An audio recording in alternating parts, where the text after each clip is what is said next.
नमस्कार, सादर प्रणाम। मैं doctor Om Prakash Mishra, the Sanket live. आज हम चर्चा करेंगे कांवड़ यात्रा की, जो आहिस्ता आहिस्ता समाप्ति की ओर बढ़ रही है। उस कांवड़ यात्रा की जो भगवान शंकर को समर्पित है, उस यात्रा की जो हर साल सावन के महीने में चलती है। इसमें भक्तगण या श्रद्धालुगण पवित्र नदी से जल लेकर भगवान भोलेनाथ को समर्पित करते हैं। मान्यता है कि भगवान शंकर देवों के देव हैं और अपने चाहने वालों की रक्षा के लिए उन्होंने जहर भी पी लेने में उनको संकोच नहीं था। विष पी लेने के कारण ही उन्हें नीलकंठ भी कहा गया है। कांवड़ लेकर चलने का इतिहास काफी पुराना है। श्रवण कुमार ने भी कांवड़ के ही जरिए अपने माता पिता को तीर्थाटन कराया था। वैसे अब इस युग में श्रवण कुमार तो नहीं पैदा होते और न ही शायद पैदा होंगे, लेकिन कांवड़ यात्रा देश के अलग अलग हिस्सों में पूरी श्रद्धा और विश्वास के साथ पूरे सावन भर चलती है। कांवड़ यात्रा को लेकर किसी भी राज्य में विवाद हो या न हो, लेकिन उत्तर प्रदेश में कांवड़ यात्रा और विवाद का पुराना नाता है। उत्तर प्रदेश में योगी आदित्यनाथ के मुख्यमंत्री बनने से कांवड़ यात्रा कुछ ज्यादा ही चर्चा में रहने लगी है। इसका प्रमुख कारण है मुख्यमंत्री योगी आदित्यनाथ का स्वयं पीठाधीश्वर होना, स्वयं योगी होना तथा अपने को सनातन और हिंदुत्व का बहुत बड़ा पैरोकार साबित करना। इसे अगर दूसरे शब्दों में कहा जाए तो योगी आदित्यनाथ देश में अपने को सबसे बड़ा हिंदुत्व का आइकॉन स्थापित करने में कोई कसर नहीं रखना चाहते।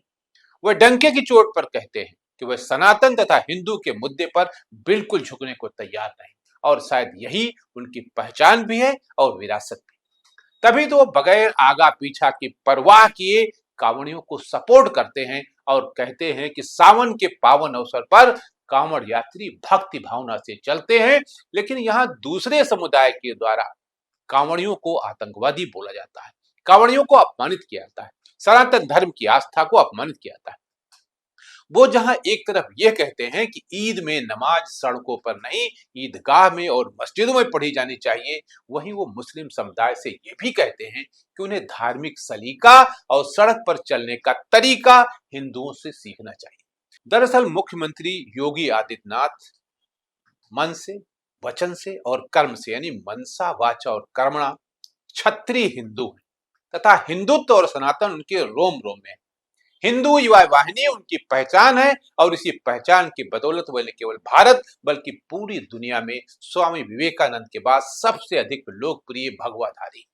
तभी तो पिछले दिनों कांवड़ियों पर पुष्प वर्षा करने के बाद मीडिया से मुखातिब होकर कहते हैं कि कांवड़ यात्रा में तोड़फोड़ और उपद्रव करने वालों के खिलाफ यात्रा के बाद सख्त कार्रवाई होगी। सब सीसीटीवी में दर्ज हो गया है, उसी के हिसाब से उपद्रवियों के फोटो चस्पा होंगे।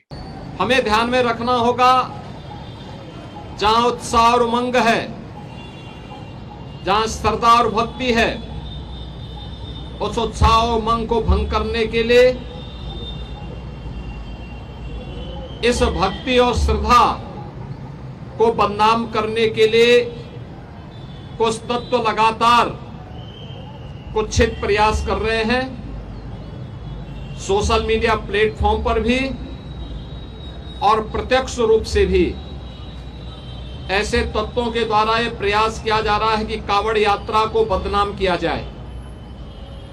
यह हर कांवड़ संघ का भी दायित्व बनता है कि वे किसी भी ऐसे तत्व को जो कांवड़ की भगवान शिव की इस पावन यात्रा को बदनाम करने का कुत्सित प्रयास करके उपद्रवी के भेष में छुपे हुए हैं, उन्हें बेनकाब करें, उन्हें हर हाल में अपने आप से दूर कराएं, अपने बीच में न घुसने दें, प्रशासन को तत्काल इसकी सूचना दें।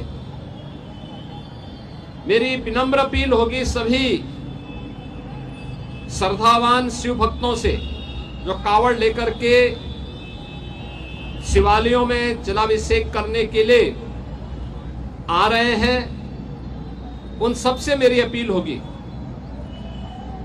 कि शिव लोक मंगल के देवता हैं, वे देवादिदेव महादेव हैं।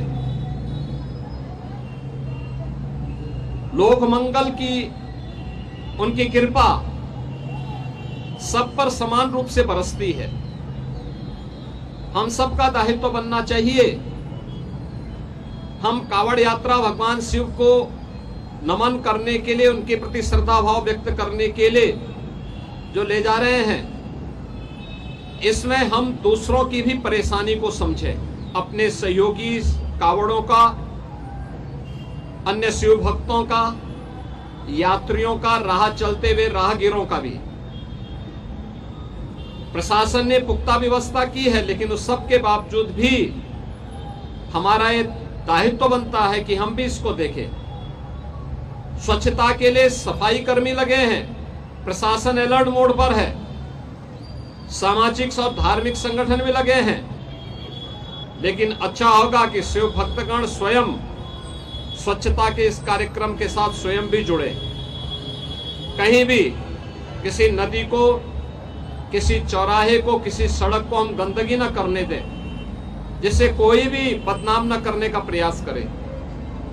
अगर कोई बाहरी तत्व, कोई उपद्रवी कानून हाथ में लेकर के कावड़ को अपवित्र करता है, आपकी श्रद्धा के साथ खिलवाड़ करता है, तो स्वयं कानून को हाथ में लेने की बजाय पुलिस को आप सूचना दें।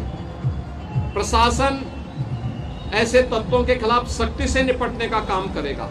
और हमने ये तय किया है, पूरी कावड़ यात्रा के दौरान जिसने इस पावन कावड़ यात्रा को बदनाम करने के लिए कई उपद्रव का सहारा लिया है, तोड़फोड़ का सहारा लिया है, उनके सबके सीसीटीवी फुटेज हमारे पास है।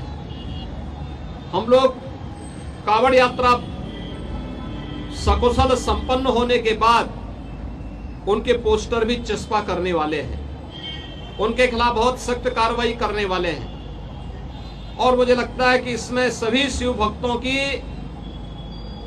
सहयोग की अपेक्षा हम रखते हैं, जिससे आने वाले समय में इसी श्रद्धा भाव के साथ ये सभी कार्यक्रम आगे बढ़ चल सकें। याद करिए, 2017 के पहले पिछली सरकारें इन पवित्र कावड़ यात्राओं को नहीं होने देती थी, इनके मार्ग पर अवरोध खड़ा करती थी। लेकिन आज आपकी श्रद्धा को सम्मान देने वाली सरकारें हैं, तो हमारा भी दायित्व बनता है कि हम उसी पवित्र भाव के साथ इसको आगे लेकर के जाएं। मैं एक बार फिर से पवित्र सावन मास में देवादिदेव महादेव के प्रति श्रद्धा भाव को व्यक्त करने के लिए निकाली जाने वाली इस कावड़ यात्रा के प्रति आप सबको हृदय से बधाई देता हूं, आपका अभिनंदन करता हूं, और देवादिदेव महादेव आपकी मनोकामनाएं पूर्ण करें, इसकी भी प्रार्थना करता हूं। आप सबके प्रति मेरी मंगलमय शुभकामनाएं हैं। अब यहाँ सवाल ये उठ रहा है कि ज्यादातर उपद्रव तो कावड़ियों ने ही किया है, चाहे सीआरपीएफ के जवान के साथ मारपीट हो, गाड़ियों में तोड़फोड़, गाली गलौज हो, सारे वीडियो भरे पड़े हैं। वो भी वीडियो ट्रेंड कर रहा है जिसमें पुलिस कर्मी और पुलिस के सीओ कांवड़ियों की सेवा कर रहे हैं। मुझे सेवा से कोई आपत्ति नहीं, लेकिन सेवा पात्र की होनी चाहिए, कुपात्र की नहीं। इस लिहाज से योगी सरकार के मुख्यमंत्री ओम प्रकाश राजभर तथा स्वामी प्रसाद मौर्य का भी बयान सुना जाना चाहिए, जिसमें वो कांवड़ियों की परिभाषा बताते हैं। सके इस नाते ये स्कीम चलाते हैं कांवड़ यात्रा। कांवड़ यात्रा में आप चलिएगा, मैं दिखा दूंगा, 10 साल 12 साल 15 साल के बच्चे जो कांवड़ लेके जाते हैं, कांवड़ यात्रा में गांजा पीने का ट्रेनिंग, शराब पीने की ट्रेनिंग दिलाई जाती है। जो 4 साल 5 साल पहले गए हैं लगातार, वो बच्चों को जब ले जाते हैं, जब बच्चे थक जाते हैं तो उनसे कहते हैं कि भोलेनाथ का प्रसाद है, तो चीलम उसको थमा देते हैं, खींच लेता है, नशा में हो जाता है, फिर कुछ दूर चलता है। कुछ पीने वाले लोग हैं, जब बच्चे थक जाते हैं तो उनको पिला देते हैं। आदती मतलब गांजा और शराब पिलाने का ये यात्रा है, ये काम योगी जी कराते हैं। कांवड़ यात्रा से कोई बच्चा इंजीनियर नहीं बन सकता, कांवड़ यात्रा से कोई बच्चा आईएएस और आईपीएस नहीं बन सकता, कांवड़ यात्रा से कोई बच्चा दरोगा नहीं बन सकता है। जब तक वो पढ़ेगा लिखेगा नहीं, तब तक वो उस कुर्सी पर नहीं। नहीं, कांवड़ यात्रा बढ़िया से चल रही है और कांवड़ यात्री जो भोले बाबा के सच्चे भक्त हैं वह सच्ची यात्रा कर रहे हैं, उसमें कुछ सफाई वगैरह घुस गए होंगे, वो गड़बड़ कर रहे हैं। सोशल मीडिया पर लगातार वीडियो वायरल हो रही है, बड़ी कार्रवाई की जा रही है। हाँ? और साथ ही छांगुर ATS ने एक और गिरफ्तारी की है। बड़े नेक्सस को पकड़ा गया। देखिए, जो भी समाज विरोधी काम करेगा, राष्ट्र विरोधी काम करेगा, गरीब विरोधी काम करेगा, महिला विरोधी काम करेगा, उसकी जांच होगी, जांच में दोषी पाया जाएगा, उसके खिलाफ कार्रवाई होगी। धन्यवाद। खैर कुछ भी हो, लेकिन जब आस्था का राजनीतिकरण होगा और कांवड़ियों की पीठ ठोक ठोक कर वोट बैंक साधने का प्रयास होगा, तो इस तरह के सवालों का उठना लाजिमी है। आज के लिए इतना ही। नमस्कार।